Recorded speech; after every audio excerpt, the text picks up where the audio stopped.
Escribir. Un arte que no muchos dominan y algunos se atreven a volcar sobre el papel o el archivo de Word algunas palabras pretendiendo que se conviertan en una obra de arte. Ilusos ellos. Escribir cualquiera que sepa hacerlo podrá, pero lograr que lo escrito resulte por lo menos entretenido al lector o tal vez interesante, no es lo mismo. El escritor ante todo es un ser humano que tiene, como todos, alegrías y tristezas, risas y llantos. Un ser humano que en un determinado momento de su vida decide sentarse a escribir una historia, ya sea real o inventada por él, pero que por sobre todo estará hecha respetando varios parámetros válidos. Tanto la ortografía como la sintaxis resultarán necesarias, pero el parámetro más importante es el respeto al lector. Un buen autor jamás subestima a la gente. Tampoco supone que comprenderá todo lo que él decide escribir, aunque generalmente se intenta utilizar un lenguaje llano que pueda llegar a todos y no a unos pocos.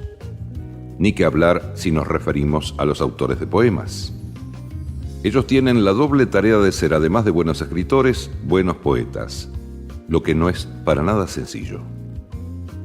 Cierta vez lo escuché decir a Alejandro Dolina, algo en tono de broma, pero que si bien se mira, tiene mucho de serio. Él hablaba del duende del verso exacto, y lo describía como a un genio capaz de lograr un éxito inusitado con su sola presencia. Pero la mayor travesura que podía mandarse ese duende era dejar la sensación de haber estado junto al poeta y no haber estado nunca. En esas condiciones, el hombre suponía que había escrito un incunable, mientras que lo hecho no lo podría leer nadie por lo malo que resultó. Y yo sumaría al duende del verso exacto el duende del novelista exitoso. Un duende que tiene las mismas costumbres que el anterior, haciendo que un escritor vuelque lo que siente en un relato que resultará pésimo o poco menos. Todo el que sepa puede escribir, pero de ahí a sentirse un autor hay una distancia que muchas veces es muy grande. Además, no todo el mundo tiene el tiempo y las ganas de ponerse a escribir algo bueno. La desidia es un problema que aqueja a todos los seres humanos, en mayor o menor medida.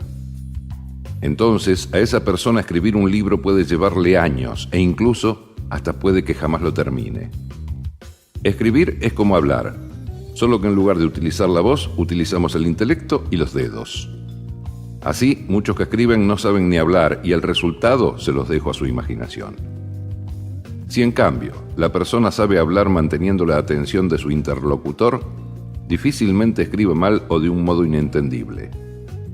Esa persona puede convertirse en un potencial autor si es que el tema le interesa. Pero al resto le recomiendo que no lo intente siquiera. Tener la mente fresca y sana será condición sine qua non para lograr un buen producto, o que por lo menos resulte interesante como para no abandonar la lectura. Esto mismo que están escuchando en este momento fue escrito por mí con anterioridad, de modo que podrán juzgar si fue bien o mal escrito conforme escuchen mi relato. La diferencia fundamental entre la voz y el texto es que la voz cuenta con una cosa muy a favor, la intención, lo que los locutores conocemos como curva entonacional. Cuando hablamos, ponemos énfasis en algunas palabras para lograr que se les preste más atención que a otras. En el texto deberemos trabajar mucho más para lograr acercarnos a eso, y no siempre se logra. Los signos de admiración o las comillas suelen ser herramientas útiles a la hora de escribir. También la buena utilización de los signos de puntuación, tales como las comas o punto y coma. Un texto mal puntuado resultará a veces hasta inentendible. Solo por citar un ejemplo, les recuerdo el monólogo gracioso leído por el enorme Daniel Rabinovich del grupo Lelutier. Escribir, queridos amigos, no es una tarea fácil, y es por eso que admiro profundamente a aquellos que se toman tan titánica tarea. A todos los autores, a aquellos que conozco y a los que no, les dejo mi profundo respeto y admiración.